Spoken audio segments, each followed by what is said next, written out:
आइए बच्चों, अब हम करेंगे मेंटल मैथ कक्षा 7 का अध्याय 2 भिन्न और दशमलव। मैं हूं हरी सर और आप देख रहे हैं मेरा YouTube channel maths with Hari sir special Hindi medium के बच्चों के लिए। तो यहाँ पर मैंने पहले से लिख के रखे हुए, आइए क्या करना शुरू करते हैं। और यदि वीडियो अच्छी लगती है आपको तो आप इसे लाइक जरूर कर दिया करें बच्चों, ताकि ये वीडियो सर्च बार में आ सके। ठीक है, आइए करना शुरू करते हैं। तो यहाँ पर प्रश्न नंबर 1 योग ज्ञात करना है। ठीक है, हमारे पास 3 मिश्र संख्या लिखी हुई है। तो योग ज्ञात करने के लिए आप क्या करें, 3, 4 और 7 इनको अलग जमा कर ले। 7 और 3 कितना होता है बच्चों, 10। 10 और 4 14। 14 जमा, अब यहाँ पर 1/5 जमा 3/5 और जमा 2/5। ठीक है, ये करना है। आइए आगे कर लेते। तो 14 जमा, देखो तीनों का हर एक जैसा है तो इनमें से एक हर लेना है और अंश को निशान के अनुसार उसको हल करना है। जमा कर देते हैं, चलो यहीं पे 3 और 2 5 और 1 6, तो 6/5। ठीक है, अब 6/5 ये आ गया। तो देखो यहाँ पर 14 जमा और 6/5 को मिश्र संख्या में लिख लो आप, तो ये आ जाएगा बच्चों 1 सही 1/5। ठीक है ना, तो 1 सही 1/5 यानी 14 और 1 15, तो 15 सही 1/5 ये आपका उत्तर बन जाएगा। ठीक है, अब ये हम कैसे करते हैं, देखो यहाँ पर 6/5 था ना, ये 6/5 है। तो 6 को अंदर रखना है, 5 से भाग देना है, 5 एकम 5। ठीक है, इस तरीके से। तो ये तो जो उत्तर था ये तो मैंने लिया यहाँ पर पूर्ण संख्या में, और ये जो शेष बचा था इससे हमने अंश बना दिया और जिससे भाग कर रहे थे उसको हर बना दिया। ठीक है, इस तरीके से। आइए अगला प्रश्न कर लेते हैं। तो अगले प्रश्न में योगफल ज्ञात करना है। तो सबसे पहले इनके बीच में जमा का निशान आप लगाएं इस तरीके से, 2/6। ठीक है, इसको आप भिन्न में बदल सकते हो, इसको मतलब थोड़ा और सरलतम रूप में लिख सकते हैं, 2 एकम 2, 2 तिया 6। ठीक है ना, आइए 1/3 जमा 3/5 और जमा 1/3 इस तरीके से। अब देखो यहाँ पर आप सीधा ही कर लो, 3 और 5 और 3 का आप लघुत्तम लेंगे, क्योंकि देखो दोनों क्या है, ये यहाँ पर है भाज्य संख्या है, तो इनको गुणा जो करेंगे वही आपका लघुत्तम होगा। और अब क्या करना है बच्चों, यहाँ पर मैं आपको बताना चाहता हूँ, 5 को 1 से, 3 को 3 से गुणा कर देना है। 5 एकम 5 और जमा 3 तिया 9। अब आप कहेंगे सर इसको क्या करें, इसको 5 से कर दो, 5 एकम 5 इस तरीके से। तो यहाँ पर आ गया बच्चों 19/15। और आपको ये भी लिखना है मिश्र संख्या में, 1 सही आएगा और 15 यहाँ पर आएगा, 15 एकम 15 और 4 19। तो ये आपका उत्तर बन गया। अगला प्रश्न हम हल कर लेते हैं। अगले प्रश्न में 9 घटा, इसको भिन्न में बदलो, 3 तिया 9 और 1 10, तो 10/3 और यहाँ भी 4 तिया 12 और 2 14, 14/3 और यहाँ पर 1 मान लीजिए। अब 3 3 1 का आपको लघुत्तम लेना है, तो 3 आ जाएगा। अब इस 3 को 1 से भाग करो, 1 का पारा 3 पे जाएगा और 3 को 9 से गुणा कर दो, 9 तिया 27। अब यहाँ पर देखो बच्चों, इनका हर और लघुत्तम एक जैसा ना, तो इसको, इस अंश को यानी घटा 10 को और जमा 14 को आप यूं कहीं लिखेंगे। अब 27 और में से 10 आप घटा सकते हैं, ये जमा ये घटा कर सकते हैं, ऐसे कोई दिक्कत नहीं है। तो आ गया बच्चों यहाँ पर 17 जमा 14/3। ठीक है, अब 7 और 4 कितना होता है, 11, 1 2 और 1 3, 31/3 ये आपका उत्तर आ गया। लेकिन आप इसको भी मिश्र संख्या में लिखिए, यानी 10 सही 1/3 ये आपका आ जाएगा। आप 31 को 3 से भाग करके देख सकते हैं। ठीक है, आइए अगला प्रश्न कर लेते हैं। अगले प्रश्न में कहा है 12 में से क्या घटाए कि 17/2 प्राप्त हो जाए। अब बच्चों ये घटा का है, 12 में से देखो आपको कर लेना है, 9 में से क्या घटाएं। अब घटाने के बाद तो 9 से कम संख्या आएगी ना, तो 7 लिख लो। 9 में से क्या घटाए कि 7 आ जाए। अब आप कहेंगे सर 2, लेकिन 2 कैसे आए, तो ये जो पहली संख्या है इसमें से इस योगफल को आप घटा दे, ठीक है, तो 2 आ जाएगा। तो ठीक वही करना है, 12 में से क्या घटाएं, तो 12 में से घटा दीजिए 17/2।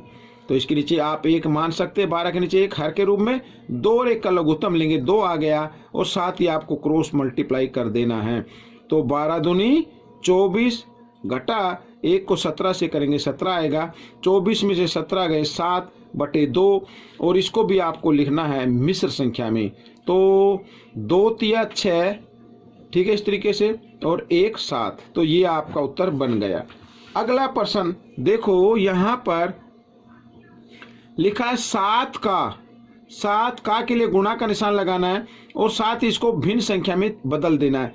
4 6 24 और 3 27, 27/4। अब यहाँ पर गुणा कर दीजिए, क्योंकि ये तो कट नहीं रहे ना। तो 7 7 49 का 9 का हासिल 4, 7 दूनी 14, 4 18, और यहाँ /4। अब इसको भी मिश्र संख्या में लिखना है, तो आपको कर लेना है इस तरीके से भाग। 4 चौक 16, ठीक है, यहाँ पर 2 और 9, 4 7 28।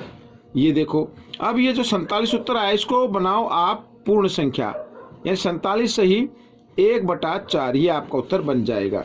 अगला प्रश्न, अब अगले प्रश्न में कहा है 5 सही 3/7 में क्या जोड़े कि 12 प्राप्त हो जाए, ठीक है ना। तो जोड़ने पर संख्या क्या आती है, ज्यादा आती है, तो इसका मतलब योग है ये। तो हम क्या करेंगे, इस योग में से ही आपको घटाना है पहला नंबर। तो इसको भिन्न में बदलो, 7 पंजे 35, 35 और 3 38, तो 38/7, यहाँ पर 1 मान सकते हैं। अब 7 और 1 का लघुत्तम लेंगे तो 7 ही आएगा, साथ ही क्रॉस मल्टीप्लाई भी कर देना। 12 7 यहाँ पर 84 और घटा 38, ठीक है। अब 14 में से 8 घटाने 6, यहाँ पे रह गया 7, 7 में से 3 गया 4 और /7। अब इसको मिश्र संख्या में लिखना है, तो 7 6 42, ठीक है, और 42 और 4 कितना होता है 46। तो ये आपका उत्तर आ जाएगा। आइए अगला प्रश्न हल कर लेते हैं। अगले प्रश्न में सरल करना है, ठीक है, तो इसको हमें क्या करना है, काट देना, गुना में तो है यहाँ पे। तो 7 के 7 चौक 28, 7 पंजे 35, ठीक है ना। 4 एकम 4, 4 तिया 12, ये हो गया। अब 5 से 5 पंजे 25, ये भी कट गया। 5 एकम 5, 5 तिया 15, ये कट गया। 3 तिया 9, 9 चौक 36। अब ऊपर देखा तो ऊपर तो 1 ही रहा, नीचे 4 आ गया, ये आपका उत्तर बन गया, ठीक है। अगला प्रश्न कर लेते हैं, प्रश्न नंबर 8। तो ये प्रश्न भी मैंने लिख के रखा हुआ है, आप देख सकते हैं। आइए करना शुरू करते हैं। तो 1 किलोग्राम का 3/20 ज्ञात करना है। अब सबसे पहले आपको यहाँ पर 1 किलोग्राम है, तो 1 नहीं लिखना है, आप किलोग्राम के ग्राम बदल लीजिए। 1 किलोग्राम में 1000 ग्राम होते हैं बच्चों। यहाँ पर मैं लिख देता हूँ 1 किलोग्राम बराबर 1000 ग्राम, ठीक है ना। यहाँ पर ये मैंने लिख दिया है इस तरीके से। तो का के लिए गुणा का निशान, 3/20, तो 0 से 0 कट गई, 2 से 2 एकम 2, 2 पंजे 10, और यहाँ पे 0। तो 50 गुणा 3, 50 को 3 से गुणा करेंगे तो 150 आता, ये आपका उत्तर बन जाएगा। इसको लिख देना आपको ग्राम, ठीक है ना। प्रश्न नंबर 9 कर लेते हैं। देखो इसमें भी क्या कहा है, 1 लीटर का 7/20 ज्ञात कीजिए। अब लीटर को भी आप चेंज कर लेना मिलीलीटर में। तो 1 लीटर में 1000 मिलीलीटर होते हैं। का के लिए गुणा का निशान लगाना है, और 7/20 इस तरीके से। तो 0 से 0 कट गई, 2 एकम 2, 2 पंजे 10, 0 यूं कहीं। तो 5 7 35 और 1 0। तो बच्चों ये आ गया मिलीलीटर, ठीक है ना, मिलीलीटर आ गया बच्चों ये। तो इस तरीके से हम इसको कर लेंगे। प्रश्न नंबर 10, ठीक है। यहाँ पर प्रश्न नंबर 10 में क्या कहा है, पहले उसको पढ़ लेते हैं। पूजा एक बगीचे में 6 पौधे की एक पंक्ति लगाती है। देखो पंक्ति मीन्स लाइन जो होता है ऐसे। तो पूजा ने क्या किया, 6 पौधे लगा दिए। एक तो यहाँ लगा दिया, दूसरा यहाँ लगा दिया, तीसरा यहाँ लगा दिया, चौथा, पांचवा और छठा, ऐसे 6 पौधे लगा दिए। आगे क्या लिखा, यदि 2 लगातार पौधों के बीच की दूरी 3/5 मीटर हो, यहाँ पर 3/5 मीटर, तो ये भी 3/5 मीटर है। 3/5 मीटर। तो इस तरीके से यहाँ पर इनके बीच की दूरी 3/5 मीटर है। तो प्रथम तथा अंतिम पौधे के बीच की दूरी ज्ञात करो।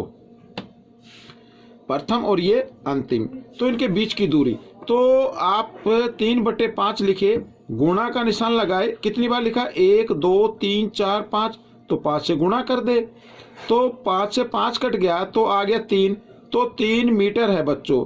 ठीक है, ये भाग आपका कंप्लीट हो गया है। आपको ये भाग कैसा लगा मुझे जरूर बताएं, और इसमें से सीखकर दूसरों को तो सिखाना ही है। मेरी वीडियो देखने के लिए आप सभी बच्चों का बहुत बहुत धन्यवाद।